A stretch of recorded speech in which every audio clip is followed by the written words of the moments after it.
Salut à tous, c'est Blenmat. Aujourd'hui je te propose un petit guide pour battre le Super Strike Roi Vegeta.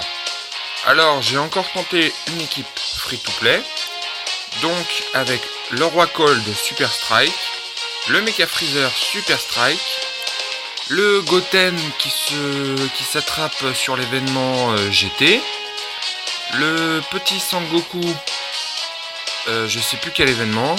On va dire le seul qui n'est pas gratuit, ce serait éventuellement le dragon. Mais vous pouvez le remplacer par n'importe quel autre, c'est pas important, du moment que ce soit du type endurance. Après en ITM, j'ai pris le Senzu, le fruit de l'arbre sacré, le portier fantôme et le Wish. Cette équipe-là sera utilisée également pour le Super Strike C16 et le Super Strike Children. Ce sera exactement les mêmes persos, ce sera exactement la même équipe que j'utiliserai. C'est vraiment l'équipe la plus facile.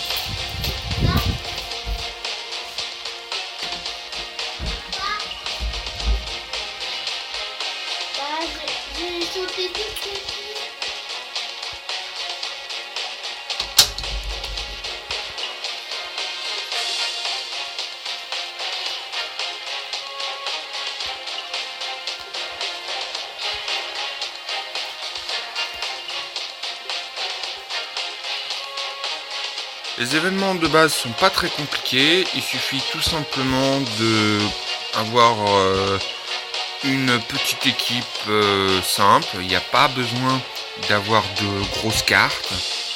J'utiliserai pas de gold tier, pas de demi-gold tier, pas de gros cogneurs. C'est vraiment des personnages qu'on peut farmer. Donc toute la semaine, j'essaierai de vous montrer tous les Super Strikes avec les Super Strikes pour les battre. Donc c'est-à-dire, je vais dire pour le type agilité, je vais utiliser que des types tech.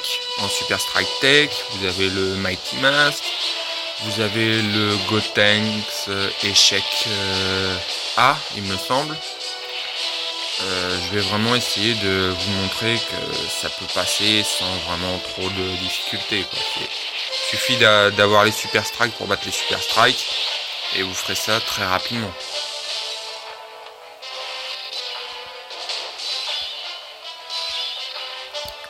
On va terminer vite fait avec lui. Bon, il n'est pas très fort non plus, hein. C'est vraiment juste histoire de passer le temps. On va dire que la deuxième partie du combat ce sera toujours la plus facile.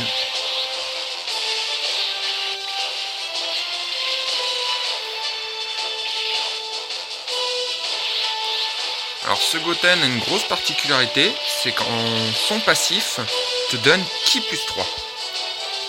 Donc ce qu'on fait, c'est que on met un Ki plus 3 au démarrage. Donc vous avez le choix, les 3 qui y a ci-dessous te donnent Ki plus 3. Vous pouvez mettre n'importe qui en démarrage. Ça c'est vous qui choisissez. Après c'est les passifs qui changent, mais en général vous n'aurez pas vraiment de gros problèmes avec ça. Après le Goten est rapide à farmer sur l'événement GT, c'est pas non plus un qui est très dur à avoir. Donc si vous avez un petit peu de temps, farmez les personnages gratuits. Tous les personnages qui sont gratuits, farmez-les, c'est important. On va dire c'est eux qui vous aideront dans la plupart de vos parties. J'aide plusieurs joueurs. Tous les jours, je reçois des demandes d'aide concernant des événements, des équipes. Ils me demandent des petites aides pour leur équipe, pour essayer de leur construire une bonne équipe avec des personnages faibles, on va dire faibles, parce que pour la plupart, quand ils me montrent leur box, on va dire ils sont approximativement level 70, 80 dans ces eaux-là. Ils m'envoient leur box, ils ont, on va dire approximativement 80-90 personnages. Et la plupart, c'est des personnages SR, SSR. Il y a quelques UR dans le lot. Après, ces UR là, ils sont pas non plus flambants, quoi. C'est pas des UR magiques.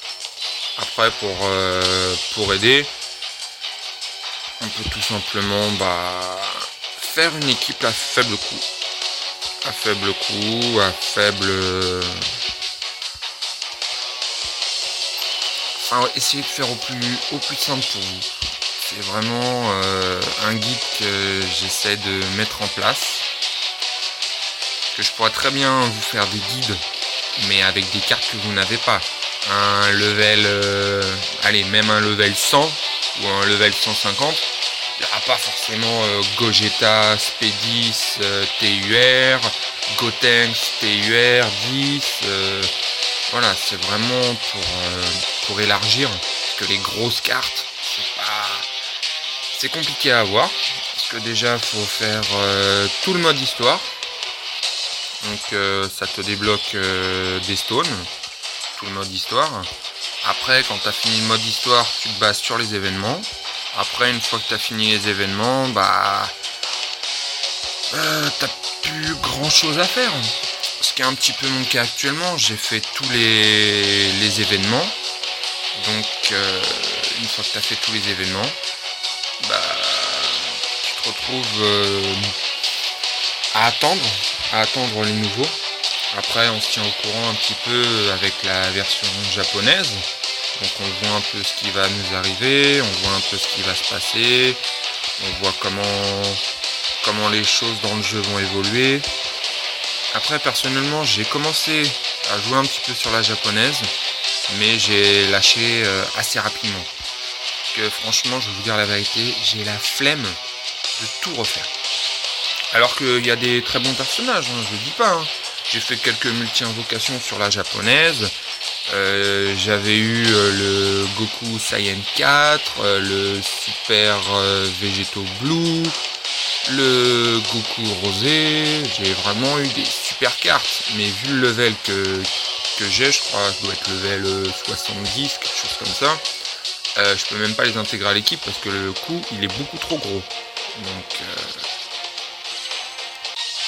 Donc voilà, j'espère que ce petit guide vous a plu.